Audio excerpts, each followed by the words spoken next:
नमस्कार दोस्तों, मैं कन्हैयालाल स्वागत करता हूं आपका इस YouTube channel study with KL sir में। दोस्तों, आज फिर आपके सामने हाजिर हूं समास की ट्रिक्स को लेकर। दोस्तों, इस वीडियो में समास की ट्रिक्स हैं जिन्हें देखने के बाद आपके समास से संबंधित प्रश्न गलत नहीं होगा। जी हाँ दोस्तों, आपके प्रश्न गलत नहीं होगा, समास की ट्रिक्स है। तो चलिए दोस्तों, वीडियो को शुरू करते हैं। वीडियो को अंत तक जरूर देखिए। रेट लेवल 1 और लेवल 2 दोनों ही की दृष्टि से बहुत महत्वपूर्ण है।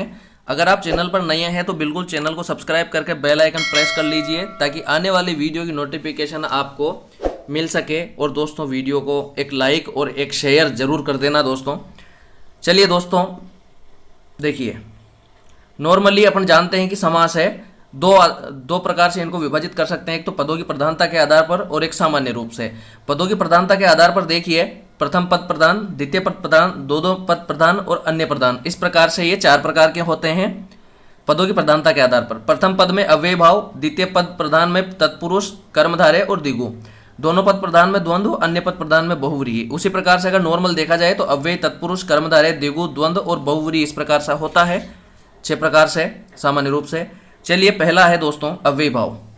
अव्यय भाव समास प्रथम पद प्रधान होता है। जिस सामासिक पद का पहला पद अव्यय होता है वहां अव्यय भाव समास होता है। आप जानते हैं सभी उपसर्ग और प्रत्यय अव्यय होते हैं। अब देखिए दोस्तों, यहां पर आपको ये याद रखना है, अव्यय भाव समास के लिए आपको ये याद रखना है उपसर्ग। देखिए क्या, यथा, प्रति, हर, आ, स, बा, बे, ला, ना, यावत, अति, अनु, नि है।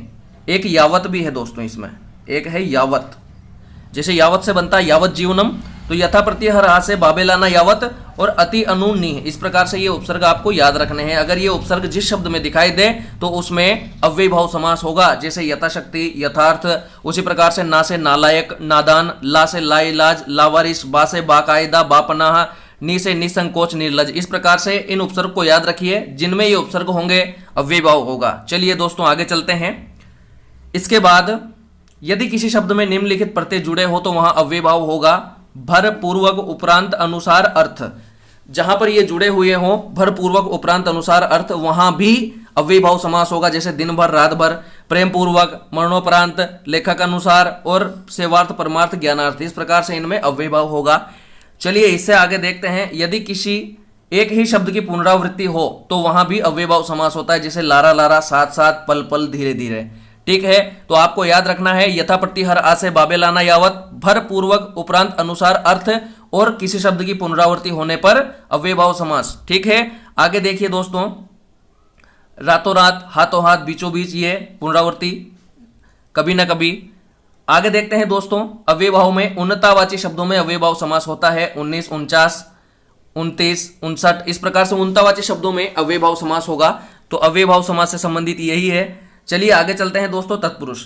तत्पुरुष समास की बात की जाए, इस समास में द्वितीय पद प्रधान होता है। आप जानते हैं तत्पुरुष का शाब्दिक अर्थ उसका आदमी होता है। तत् यानी उसका, पुरुष यानी आदमी। जिस सामासिक पद के मध्य कारक चिन्ह अथवा विभक्तियों का लोप हो जाता है वहां तत्पुरुष समास होता है।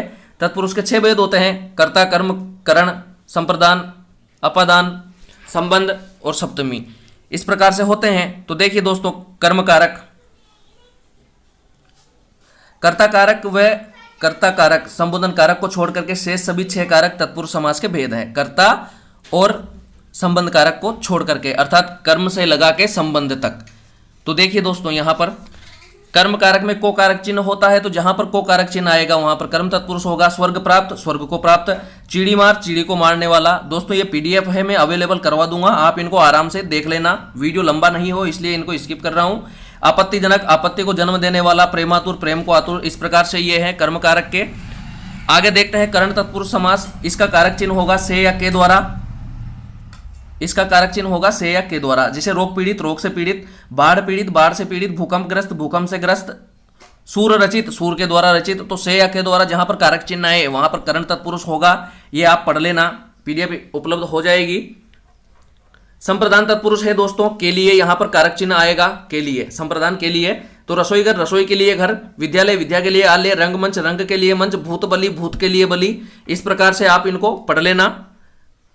आगे देखते हैं दोस्तों, अपादान तत्पुरुष में से अलग होने के अर्थ में रोग मुक्त, रोग से मुक्त, बाढ़ रहित, बाढ़ से रहित, जात बाहर, जाति से बाहर, देश निकाला, देश से निकाला, इस प्रकार से अलग होना। अगला है संबंध तत्पुरुष। संबंध तत्पुरुष का दोस्तों आप जानते हैं इसका जो लक्षण है वो कारक चिन्ह है काके की। तो देखिए राष्ट्रपति, राष्ट्र का पति, राजकुमार, राजा का कुमार, राजकुमारी, राजा की कुमारी, राजमाता, राजा की माता या राज्य की माता। दोस्तों राज्य की माता, राजरानी, राजा की रानी, इस प्रकार से यह है काके की संबंध तत्पुरुष। चलिए आगे चलते हैं, इनको पढ़ लेना दोस्तों, ज्यादा लंबा नहीं हो इसलिए स्किप कर रहा हूं। अधिकरण तत्पुरुष। अधिकरण तत्पुरुष में पेपर यहां पर आएगा दोस्तों। सिर दर्द, सिर में दर्द, कमर दर्द, कमर में दर्द, कवि श्रेष्ठ, कवियों में श्रेष्ठ, कवि पुंगव, कवियों में पुंगव, इस प्रकार से जहां पर में पेपर आए अधिकरण तत्पुरुष समास होगा। चलिए दोस्तों चलते हैं आगे। एक है दोस्तों लुप्त पद तत्पुरुष समास। जिस सामासिक पद में कारक चिन्हों का लोप न होकर पूरे पद का लोप हो जाता है वहां लुप्त पद तत्पुरुष समास होता है। बैलगाड़ी, बैलों के द्वारा चलने वाली गाड़ी, तो दोस्तों यहां पर जो लुप्त हुआ के द्वारा चलने वाली, पूरा का पूरा पद लुप्त हो गया, तो यहां पर लुप्त पद तत्पुरुष समास है। रेलगाड़ी, रेल पर चलने वाली गाड़ी, वायुयान, वायु में चलने वाला यान, इस प्रकार से। चलिए आगे इनको देख लेना दोस्तों। कर्मधारय समास पे आ जाते हैं। जैसा कि आप जानते हैं कर्मधारय में द्वितीय पद प्रधान होता है। जिस सामासिक पद में विशेषण विशेष्य तथा उपमान उपमेय का संबंध पाया जाता है वहां कर्मधारय समास होता है। चलिए देखते हैं विशेषण विशेष्य। अब इनमें आपको बस याद रखना है परम, महा, सु, सत, श्रेष्ठ, नेक,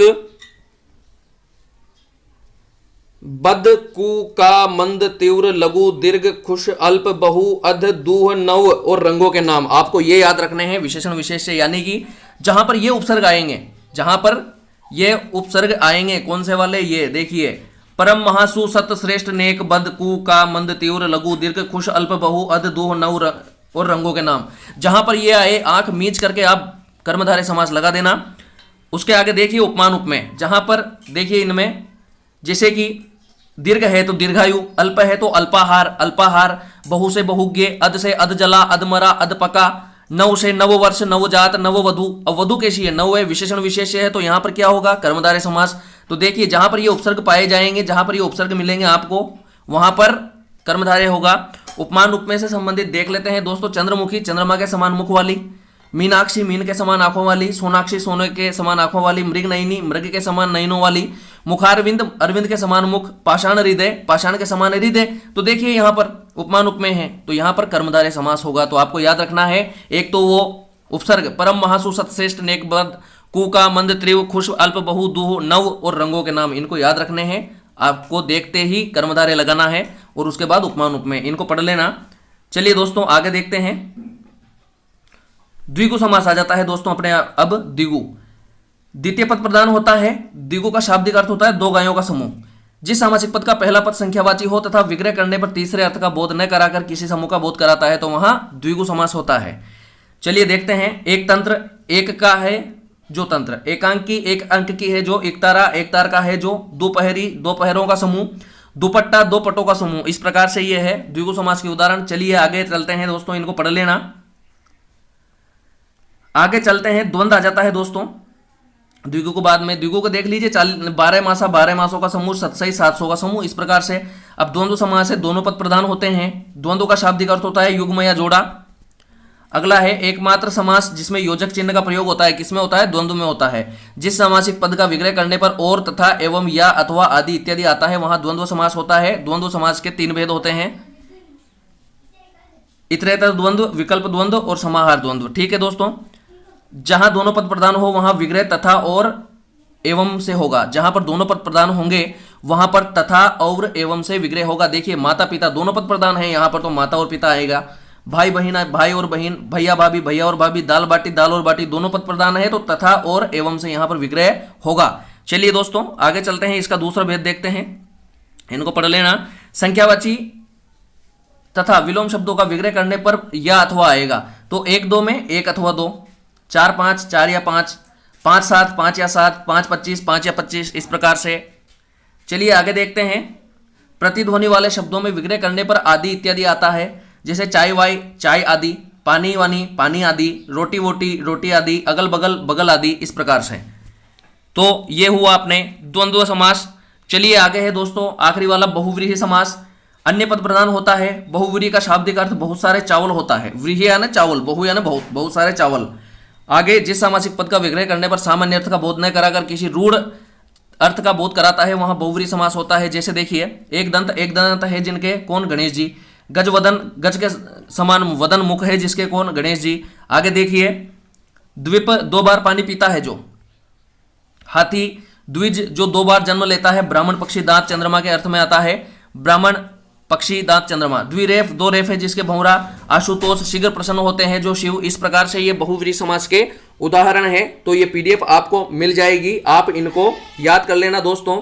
ये था छोटे से वीडियो में समास से संबंधित। अगर आपने इनको याद रख लिया तो आपके इनसे संबंधित प्रश्न गलत नहीं होंगे। तो चलिए दोस्तों आज के लिए इतना ही, मिलते हैं जल्दी ही नए वीडियो में। तब तक के लिए नमस्कार।